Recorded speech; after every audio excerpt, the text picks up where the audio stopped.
Hey, Wayne, Yes. what's the first thing you'd buy if you had a credit card? Wow. Wow. At this, damn. Well, I would have to buy something. Wow. I mean, I wouldn't buy nothing, but if I had to buy something, dang, shoot, I need to fix my heating system. And Okay, so you'd yeah, I buy an gotta fix HVAC the, system. yeah, I gotta fix that heating system. And that was just one pipe. Yeah, I would use that for that shit. From right now, off the top, yeah, nothing car, nothing vacation wise, no clothes, just that, just that.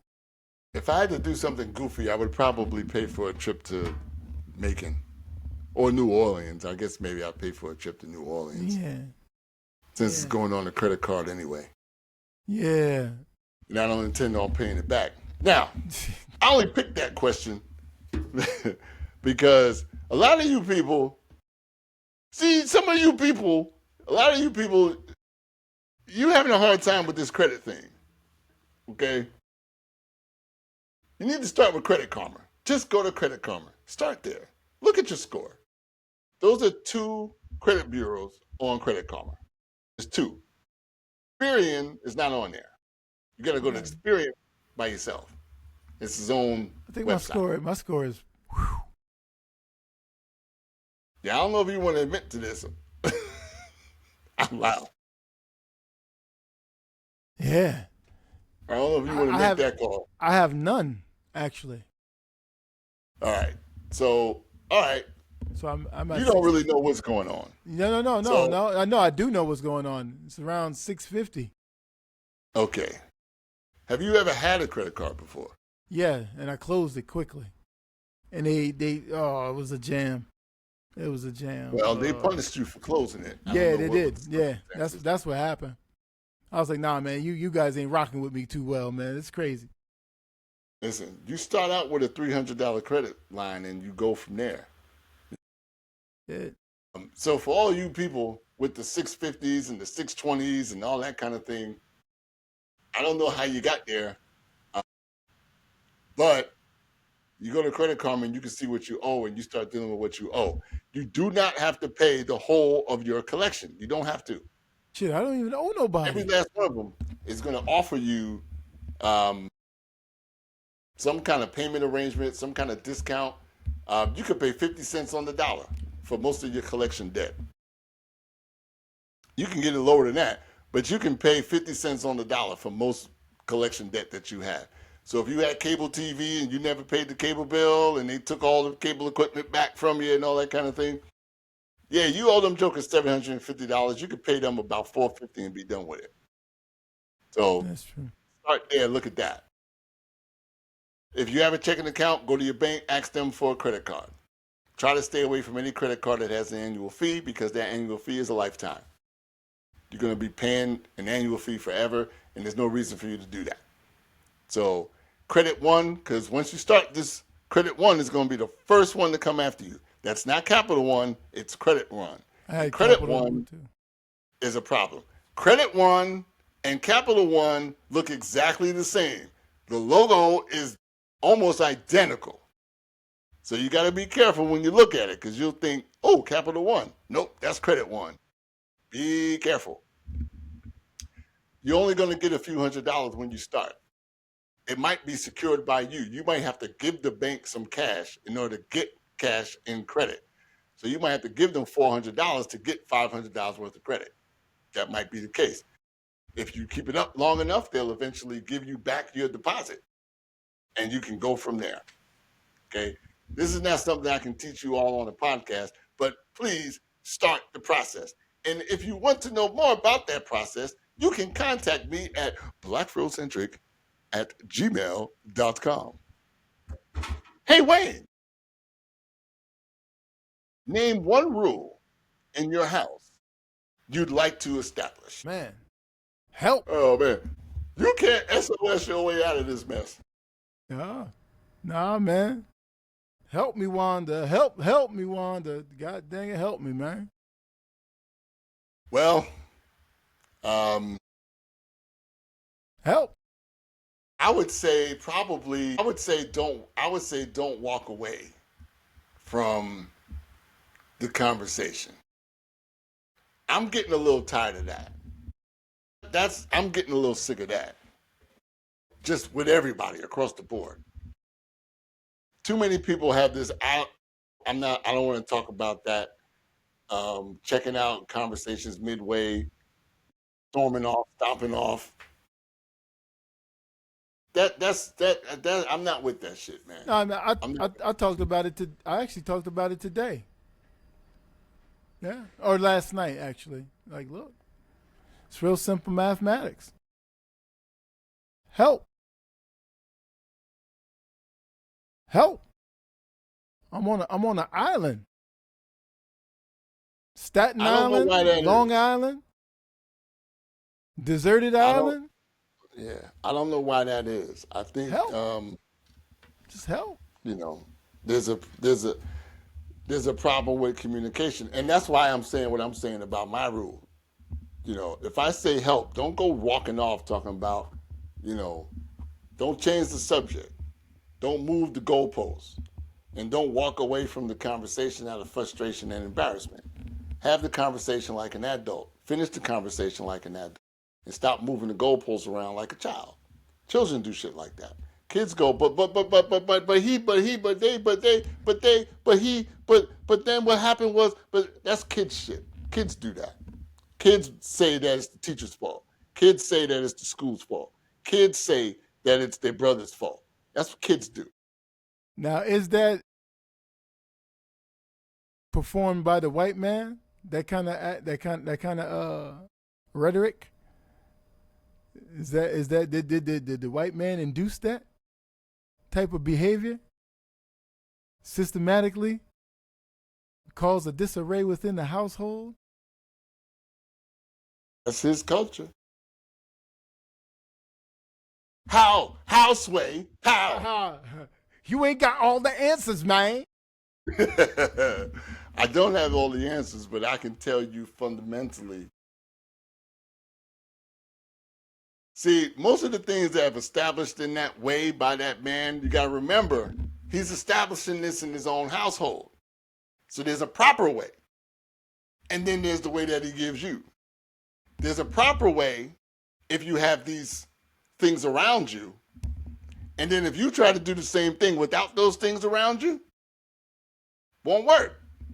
Won't work. See, if you're in a house across the street that has electricity, they in the house watching the game, internet, having a ball. You in the house over here, no electricity. So when you go outside and y'all see each other, in the middle of the street and y'all have a little conversation, say, did you see the game last night? No. How could you not watch the game last night? This is crazy. I mean, it was the best game of all time and you missed it? How is that even possible?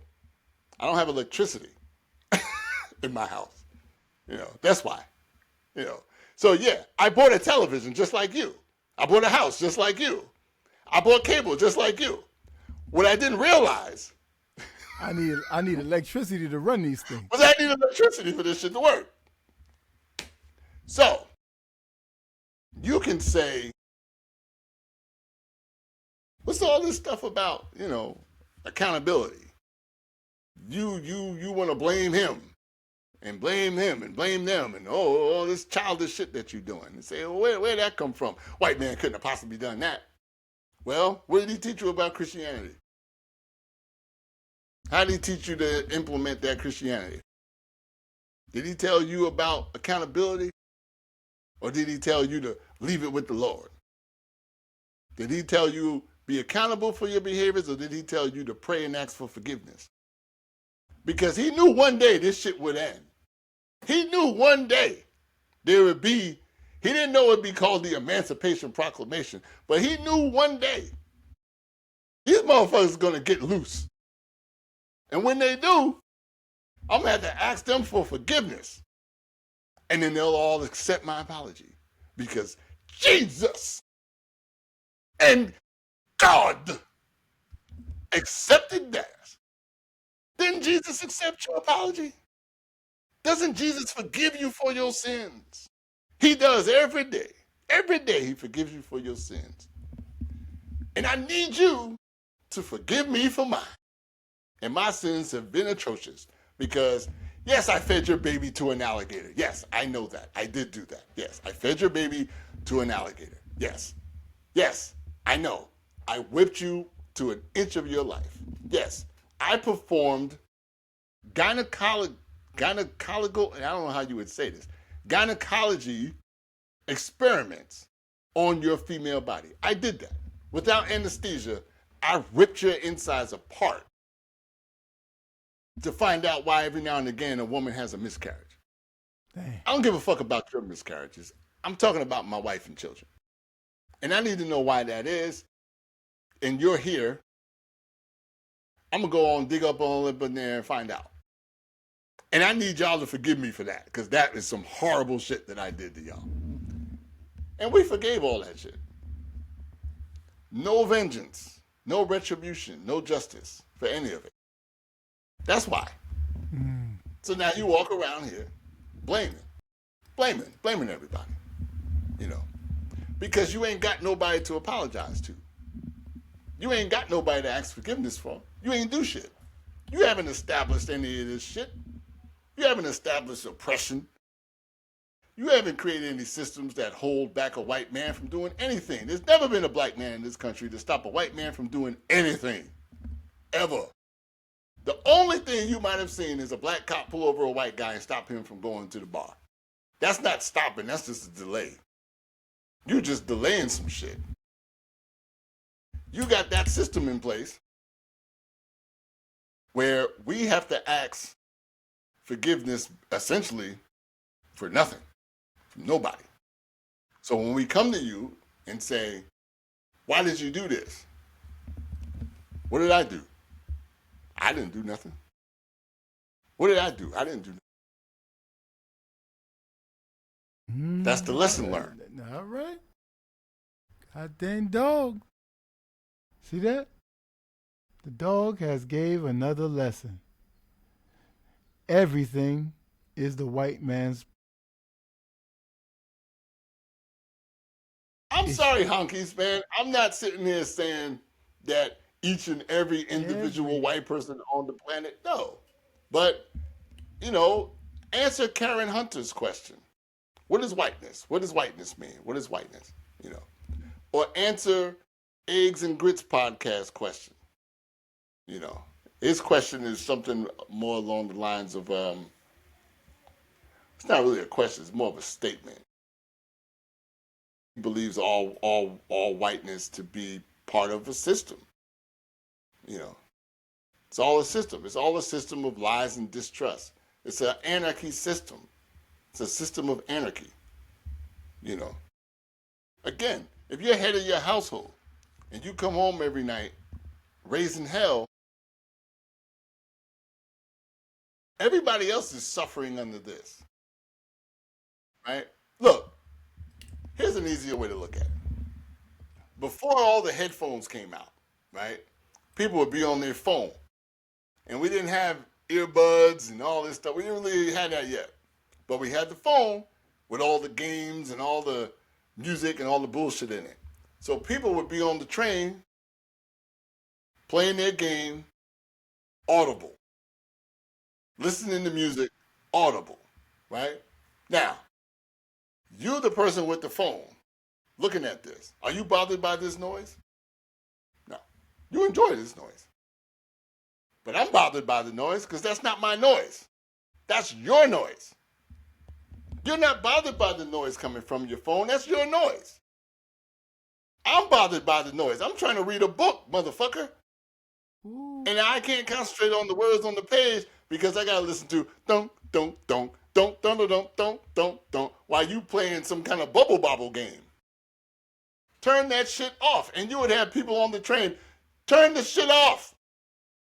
It'd be 7:30 in the morning, go to New York City, and people would be on the phone. Bum, bum, bum, bum, bum, bum. Hey, excuse me, whoever that is, can you please turn that shit the fuck off? That was daily on the train going from New York to New Jersey, or New Jersey to... That was daily. Every day. Why? Because that's your noise, motherfucker. So now you got a system where this motherfucker can raise all kind of hell. Ooh. And he finding it. He live right in it. Because this is his noise. This is not my noise. This is your noise. I got you. I got you, dog. So I'm sorry, honkies, but you gotta turn your noise down a little bit. Turn the noise down. It's too loud.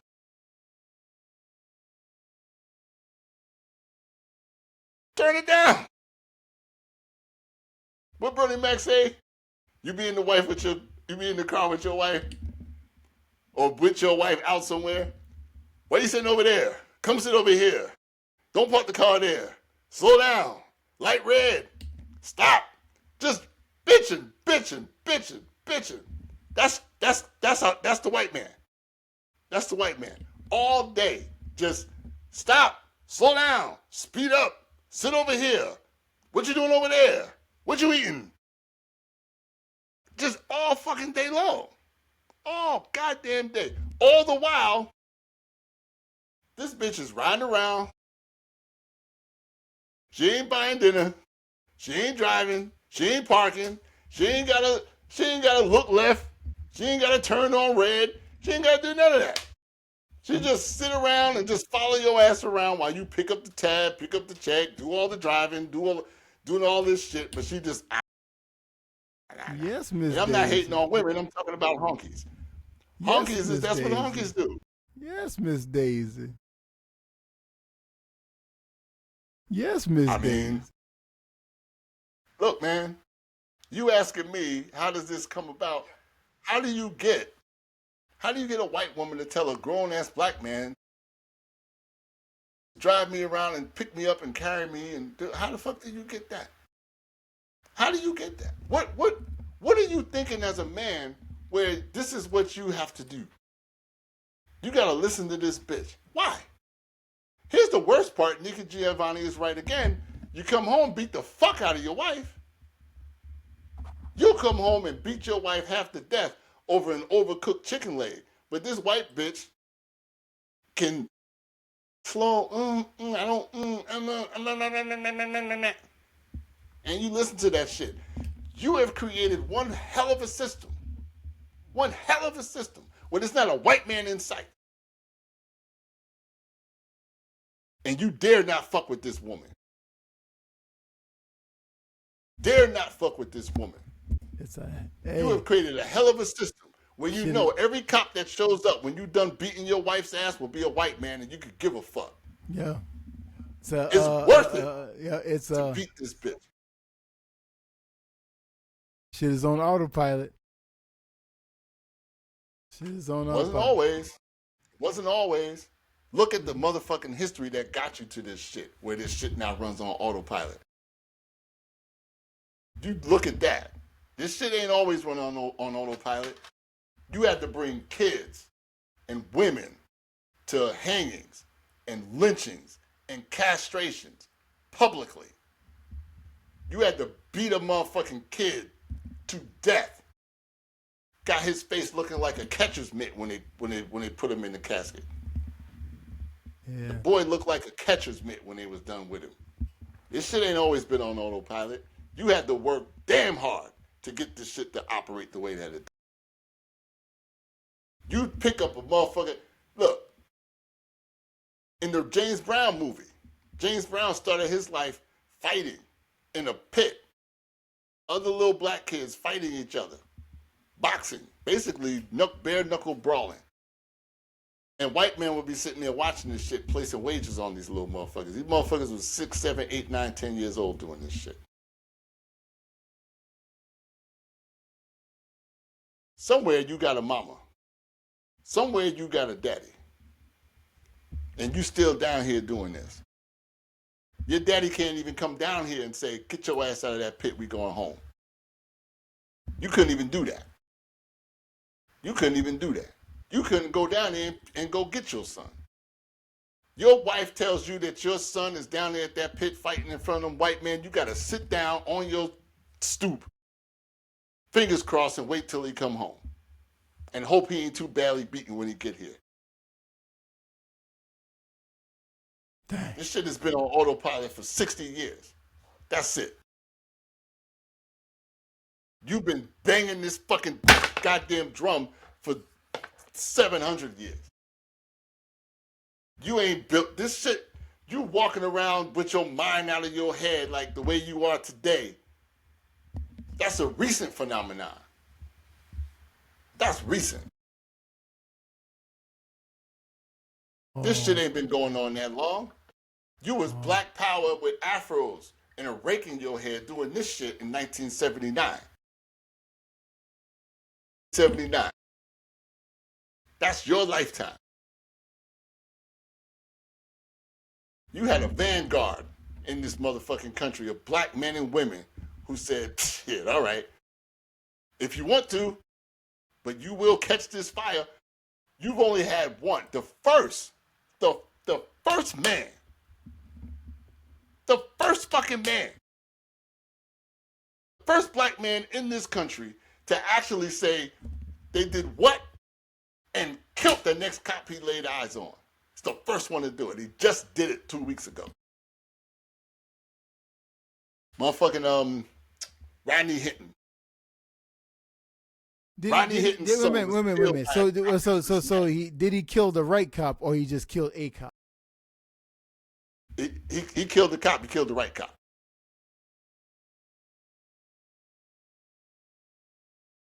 I know that's what people are saying, but he didn't kill the right cop. I don't give a fuck. I don't give a fuck. The next time it goes down, maybe you'll get the right cop, the quote unquote right cop. Malcolm X said the shit best. If your kid is killed by a rattlesnake, go outside, get bit by a rattlesnake, and comes back in the house and dies in the vestibule. You don't go outside looking for a snake with blood on his jaws. Any snake will do. That's Malcolm X's words, not mine. Any snake will do. That man took the right approach. He went out there and said, any cop will do. I've said this shit over and over and over again. Now look, when you see Hinton in the orange jumpsuit, and they're going for the death penalty. And when you see him in that orange jumpsuit, and I don't know how many of y'all have been in one of these suits. I've been in the suit. Mine was brown. That shit bring a chill down your spine. Because I'm telling you, Steph better make it through natural causes when he go. Better not be at the hands of none of y'all. Because if it's the hands of one of y'all, there will be dual. No, we're not standing trial. I'll stand trial, but you're not standing trial. They will miss you. You will be missed, and you will be gone. Now, again, when you see him in that orange suit, it does snap that shit into reality for you. It's like, ugh. Yeah, but when you do it, you are going to be facing the death penalty, man, and that's a tough pill to swallow. That's a tough pill to swallow. But I cannot imagine. I cannot see myself as Trayvon Martin's dad. I cannot. I'm sorry, man. I mean, heart goes out to you, but I hear what you're saying. You found yourself you turned. It is what it is, man. You did it, not me. Your transactions have given you stardom. And all it did was cost you one son. Not I, says the cat. The taking of my son's life will cost me and you our lives together. We are both doomed. You have condemned us both. You snatched that kid's life. You have condemned you and I. We are both done. Both of us. Best case scenario for you is just you. Because if I find out you got a son my age, I swear to fucking God, I will eat that boy alive. And come for you next. Hey, Wayne. Does money buy happiness? In the words of BDP, or BPD, that's you, Black Power Dog. No, it don't buy happiness. It buys even. Kill every cop. That's what I want to do. Fuck that shit. Black Power Dog. Black Power dog gonna kill everybody. Anybody even waffle color, you going too. I'm gonna kill half of you. Anybody, boy. Black Power dog going for everybody. You pancake color, you gone. You gone. You better hope there's butter on one side and I leave you on the skillet to darken you. Other than that, you're gone. Black Power dog, man, I ain't never seen Black Power dog like this. Black Power dog is pissed. But I feel him. I understand. He's very passionate on this topic here, and it's really not a topic. It's a lifestyle. It's not really a lifestyle. It's a way of living. Really, I get it. I get it. But it's only one dog. It's only one dog. It's only one.